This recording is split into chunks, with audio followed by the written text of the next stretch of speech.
Hello, everyone. We're going to just wait a few more minutes. Hoping more people are hopping on. All right. Welcome, everyone, to our monthly webinar series, Building Native Agriculture, Sowing the Seeds of Growth Through Capacity Building, presented by the Native American Agriculture Fund in association with Chris Roper and Shelby Crum from the Indigenous Agriculture LLC. Today's topic is going to be storage, distribution, and logistics. Now, a few Zoom keeping things. If you have any questions to ask, go ahead and put it in our Zoom Q&A function. Type your question and we will answer them as we conclude the webinar. We will also be sending this PowerPoint presentation, the webinar recording, and a link to register for the next webinar in the series via our email to all registrants. I hope everyone enjoys this excellent opportunity, and I will now pass it on to Chris Roper. Thank you very much, and we appreciate you all joining us today. We see some friends on the attendee list, and such an important topic.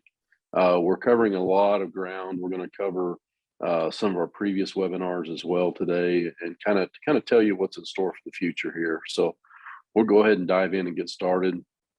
Next slide here, please. We'll get kicked off. Our agenda today, we're going to talk about primarily about food storage, food distribution, logistics involved with distributing food. We'll talk about planning, food distribution, storage.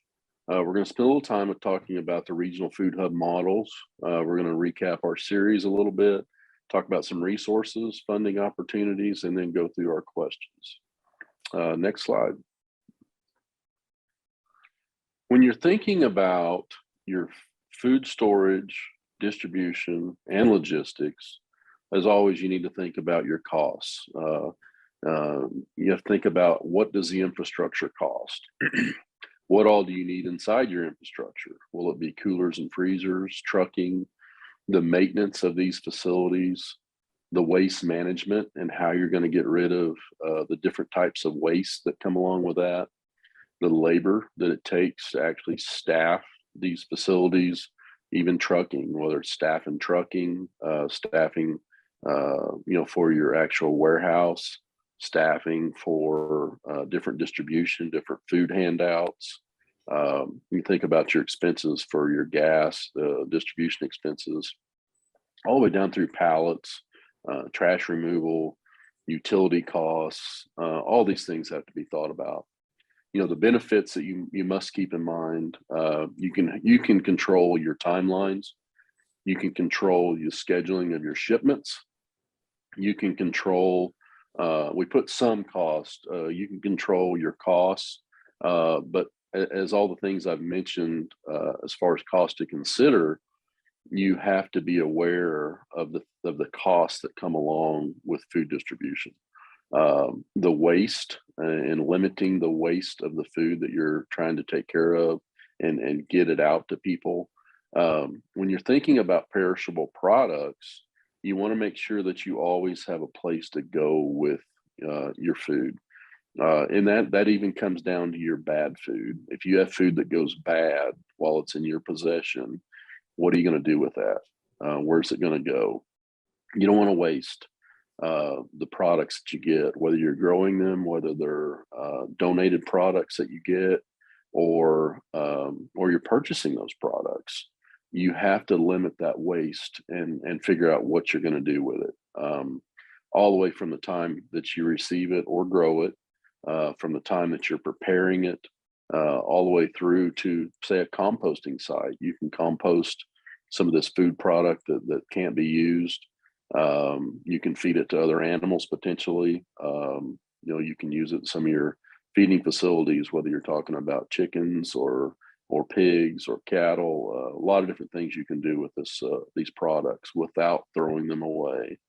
Next slide. When you think about planning and planning these locations, this is such a broad spectrum and a broad subject. I know there are tribes all across the nation looking at different types of food distribution, food handouts, food box programs, food processing. There's growing facilities from greenhouses. There's canning facilities that are being built across the nation.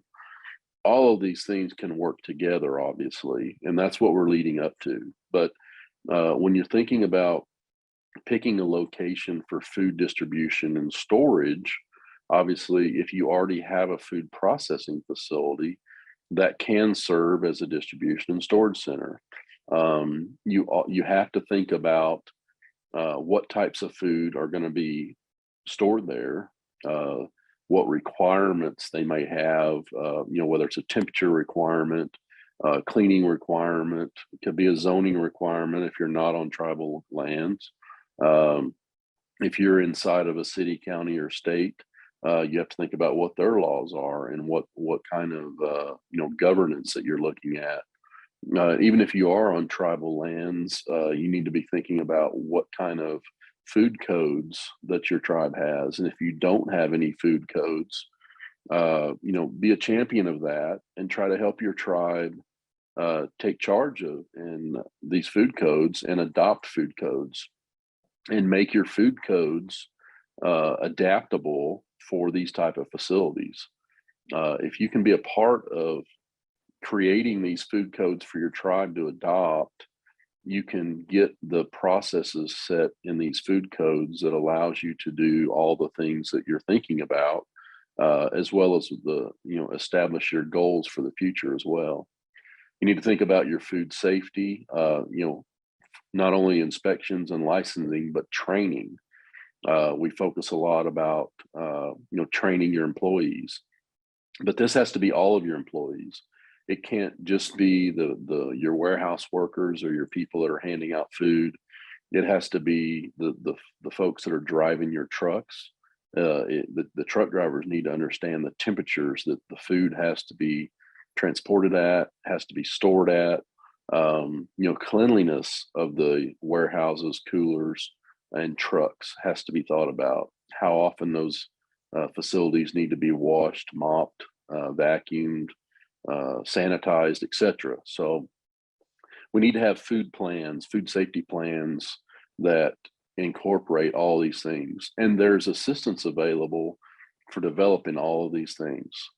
So especially if you're a tribal organization, tribal community, tribal nonprofit, there is assistance available to help you set up all these various things. So just reach out. The network is very large. Excuse me. No, next slide, please.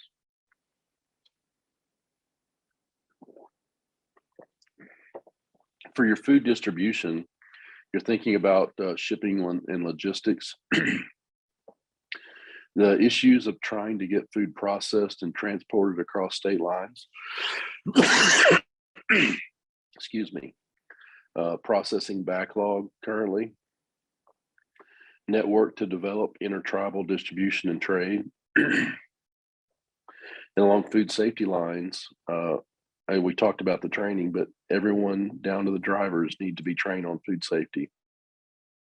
Traceability is something we talk about a lot, and it comes back to having some software programs or spreadsheets available of knowing where your product is going and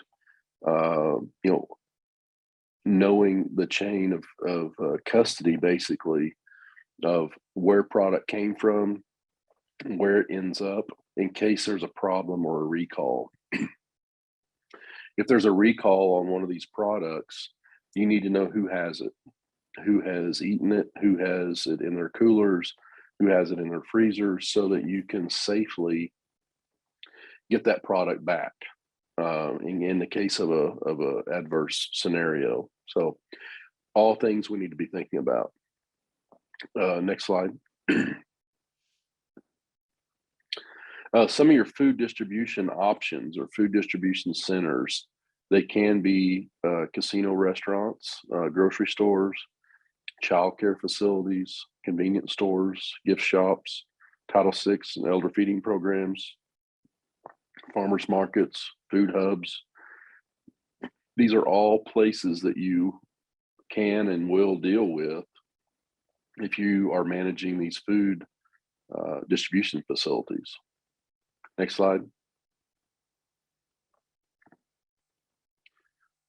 Food assistance programs, WIC programs, food distribution program on Indian reservations, food banks, co-ops, food boxes, subscriptions. And when we say subscriptions, this can be the home delivery food box programs.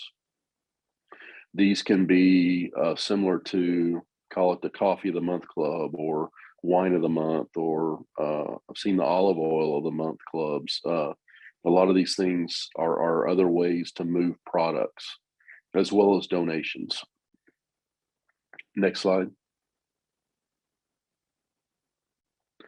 And when we think about storage, I mentioned it a little bit earlier, but you have to think about all of the different types of storage that you could need. And you have to think about your meat, dairy, eggs, your long-term storage. So are you talking about frozen products? Are you talking about coolers for, short-term, things that are going to be used fairly quickly?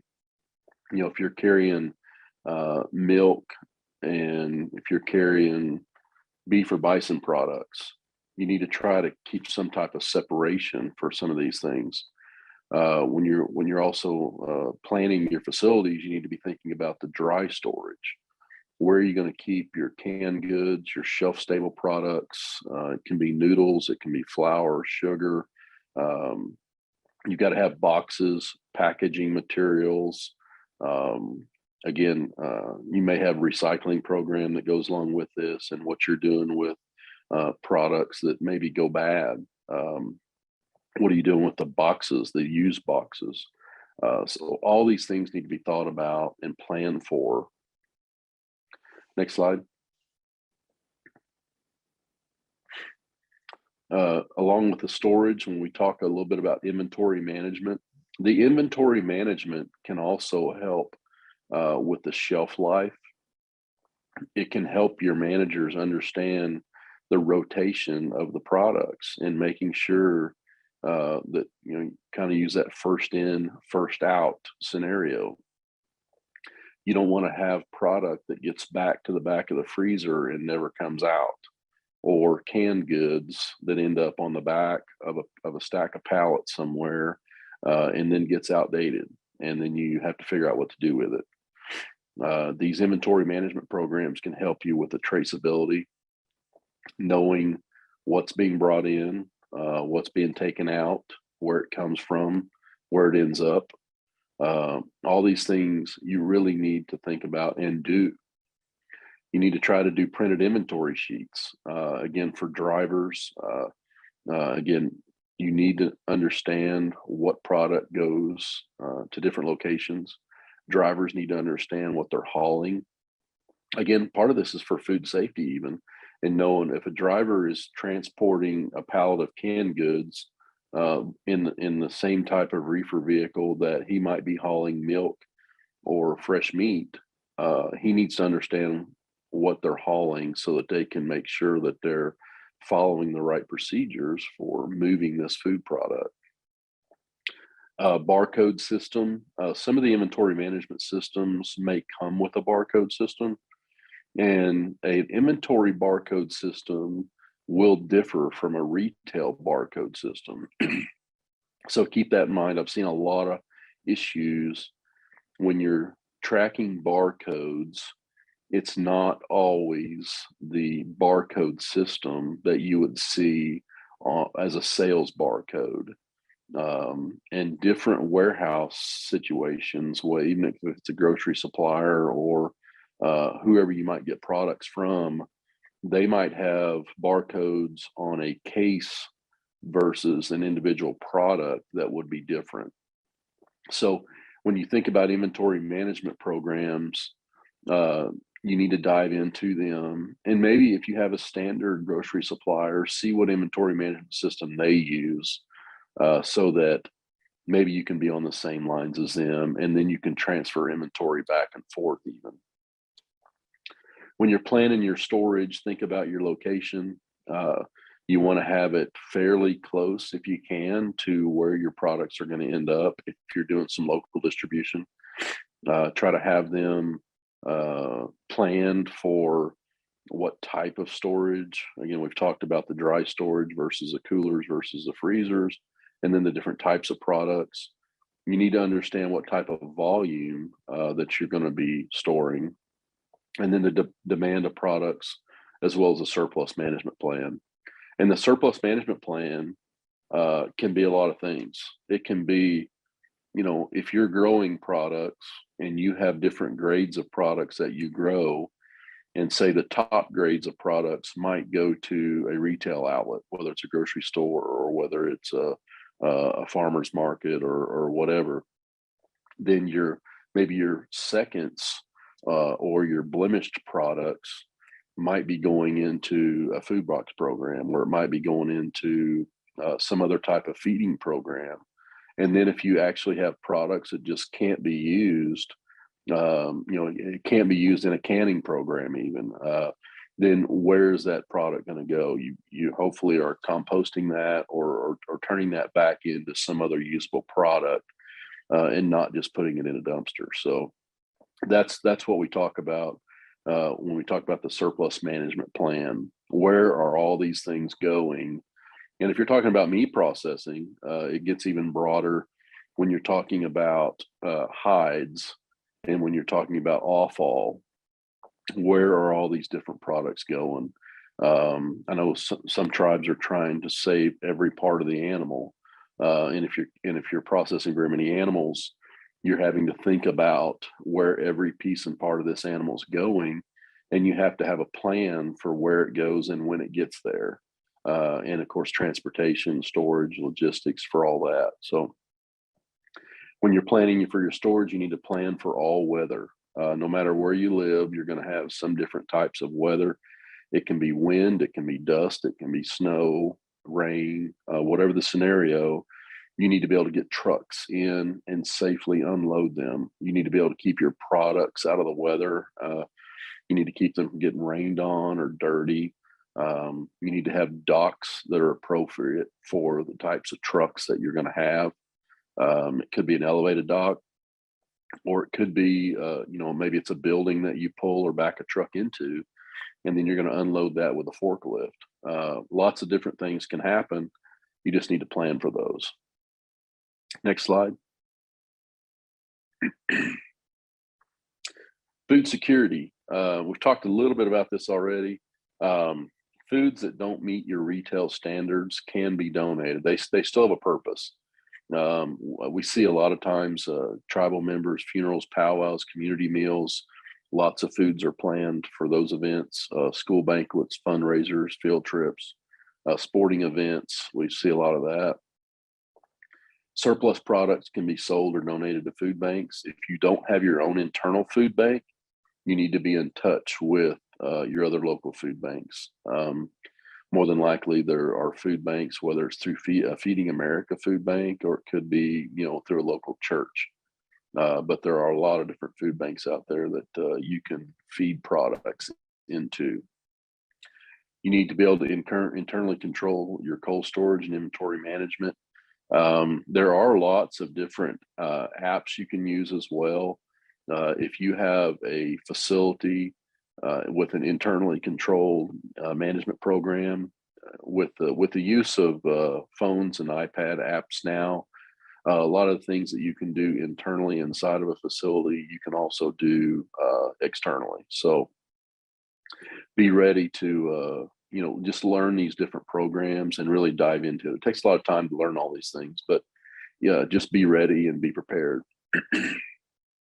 One of the biggest things, and we saw this when COVID first started, when you have your own storage facilities, you're able to control and distribute all of your products, and not just meat. We concentrated on meat a lot, but this is so much bigger than just meat. If you have your own storage, you can take donations when when the retail sectors have issues, or when COVID first hit and the restaurants shut down. There were so many surplus products that suppliers were trying to find a home for.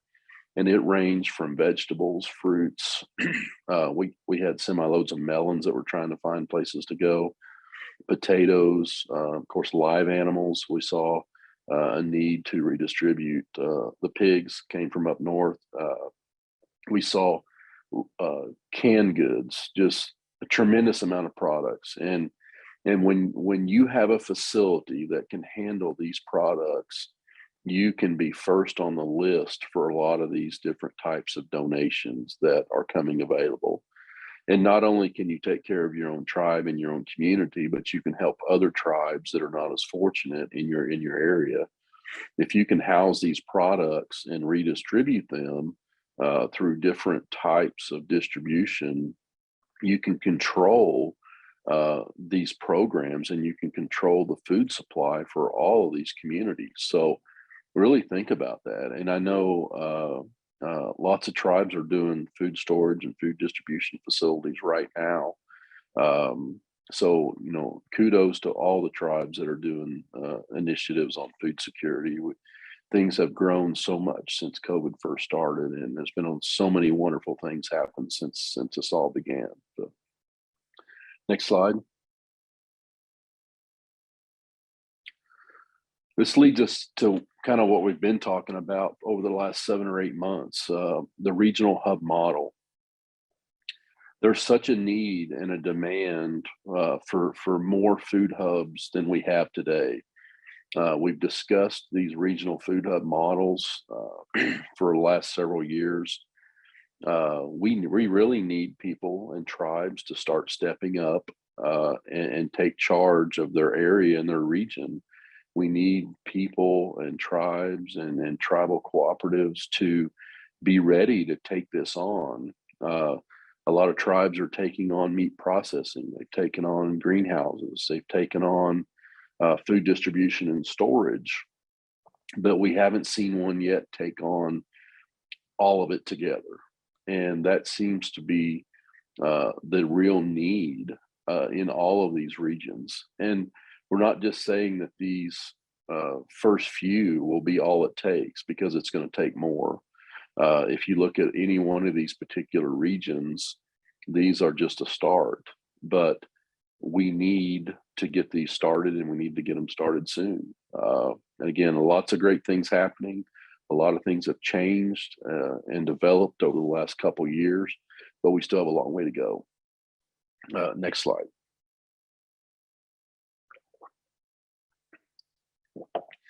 When we talk about this food hub model, we're not just talking about meat processing. That seems to be the big focus, and it's still a huge focus today. But meat processing is one of them. We're talking about grain milling, fruits and vegetable production, as well as processing. Talking about poultry, eggs, dairy, storage, warehousing, cold storage, grain storage. Regional food trade hubs will serve as a central point for distributing food to tribal communities. Logistics is a big part of this. We've talked at several conferences about needing a native logistics program. There's a huge need to be able to connect these tribal food programs from coast to coast. We need to be able to get one tribe's product from the East Coast over to the West Coast and everywhere in between. So we need these hubs to start to develop so that we can start sharing the individual food that's being grown in tribes across the nation. So if you think about these models, they're really started already. We just have to continue to bring them together and make them what they're intended to be. Next slide.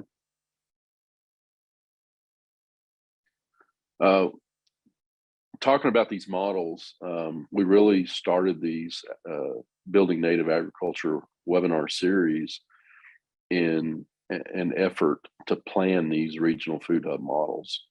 Our first episode was strategic planning and feasibility. And if you did not get to participate in all these are on NAAF's website, as well as they're on posted on YouTube as well.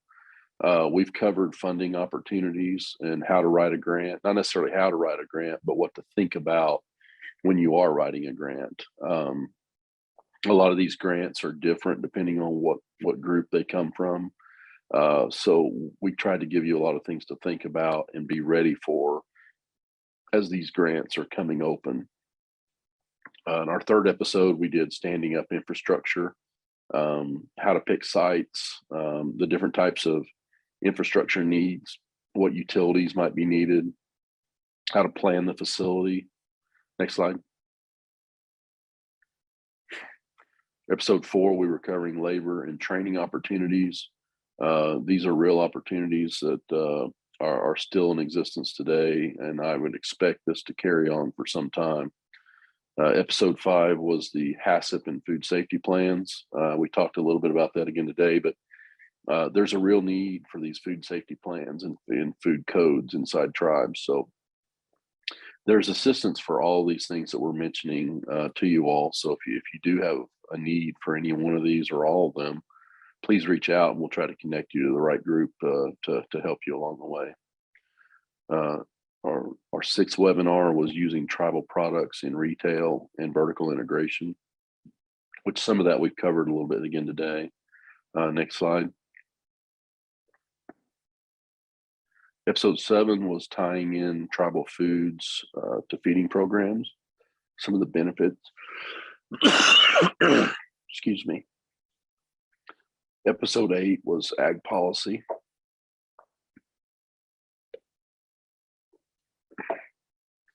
And then episode 9 today was food distribution, storage, and logistics.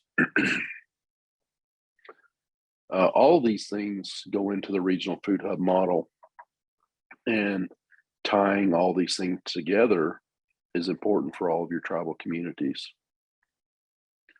Next slide. So we're changing things up just a little bit.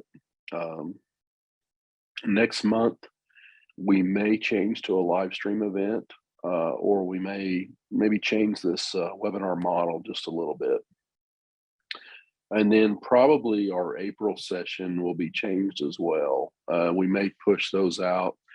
Our group will be doing a kind of a report on all of these webinars and some of the regional food models and opportunities.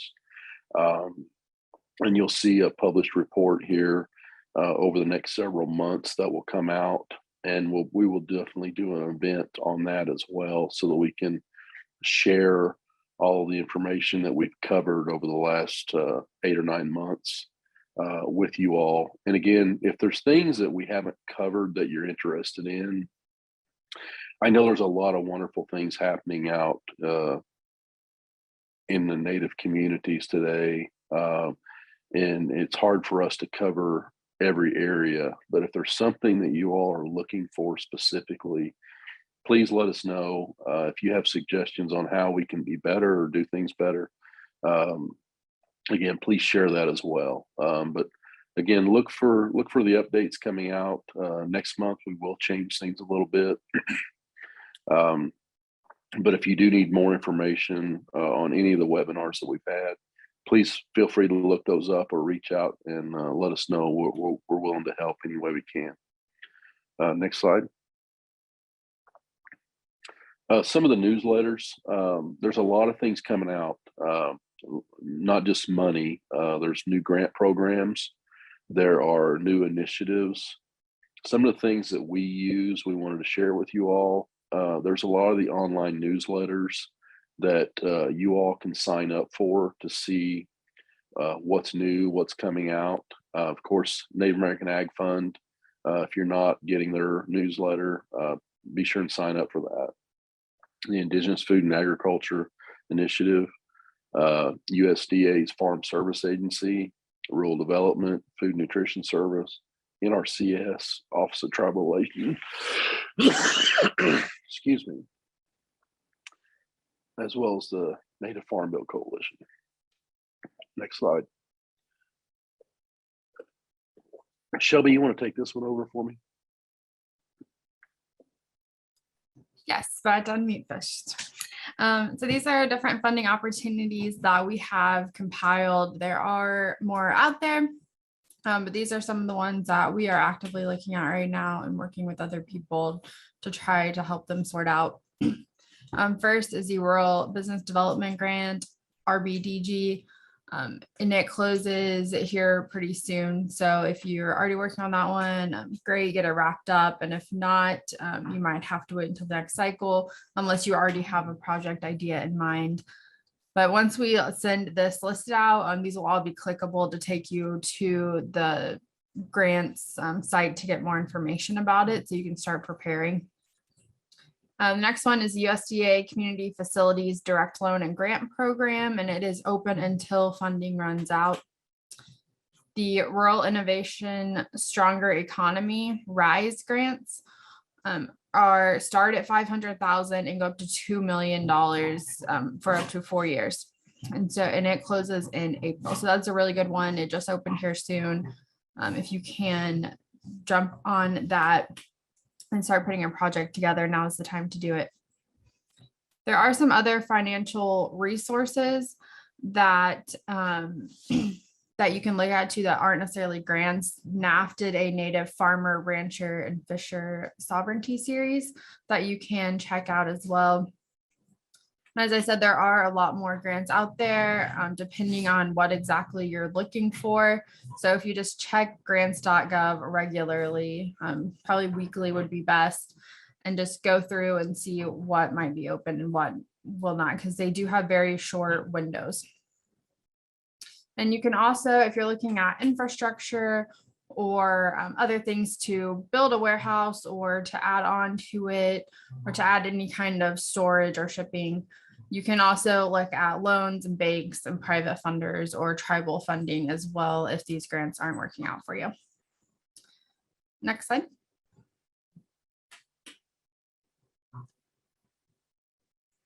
Okay, and this is our contact information. And it does look like my old phone number ended up on this slide somehow, so I will put my new cell phone number in the chat, but Chris's contact information is correct. Yeah, thank you for that, Shelby. Sorry, I was kind of hoarse a little bit today and fighting off a cold, I think. We did have a question that popped up about learning about different projects happening in the Pacific Northwest. There are a lot of projects happening in the Pacific Northwest. Feel free to reach out, email me, and I can maybe we can schedule a call, and we can. But I can tell you, I mean, Yakima purchased a produce farm this last year, so there's produce happening as well as the apple orchards they already had. There's meat processing projects in the Pacific Northwest.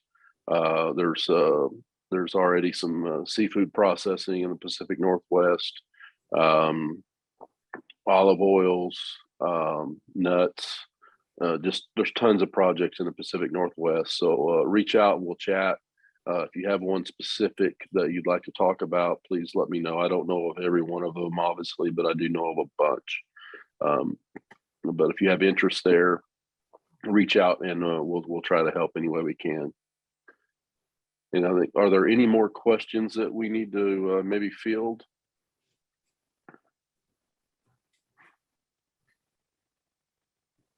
Doesn't look like it. Okay. Well, if there's nothing else, we appreciate everybody, tuning in with us today. And if anyone ever needs anything, maybe one more pop up. Melanie Stacy has a question about surplus resource management resources. Might need a little more information there, Melanie. Resource management, surplus management plan. Okay, there we go. Yes, we can get you some information. We really need to dive in a little deeper as far as what type of products that we're looking at. Each product that you're looking at, it can be dairy products, it can be meat products, it can be vegetables, it can be, your dry goods, canned goods. Or if you're wanting to talk about all of them, it would be a fairly extensive plan, but you really need to think about each and every one of those. If you have a food distribution facility, we need to cover each one of those products so that we can know how we're going to treat it when it comes into a facility, how we're going to manage the stock, how long it's going to stay. And then, you have to have kind of a chain of command of where the product gets offered. If you only have a limited number of products available, who's going to get the first option, which is typically set by a tribe, or if it's a nonprofit, your nonprofit may decide to sit down and set up, a matrix of who gets offered what products in what order. A lot of times it can be your tribe members, your elder programs, your daycares, and then if you have surplus beyond that, then it might open up to your community. So, and then if you do have some waste, who would get that? And then depending on what region you're in, it can be different options. It can be, different feeding facilities. It can be lots of different things. But for sure, yeah, just shoot us an email, and we'll try to get you what you need. And if we don't have the answer, we'll get you to the right people. Are there any more questions? We had a question about farming and ranching of beef cattle.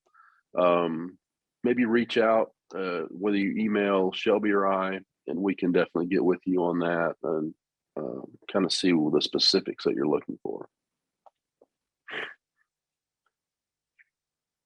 Any other questions?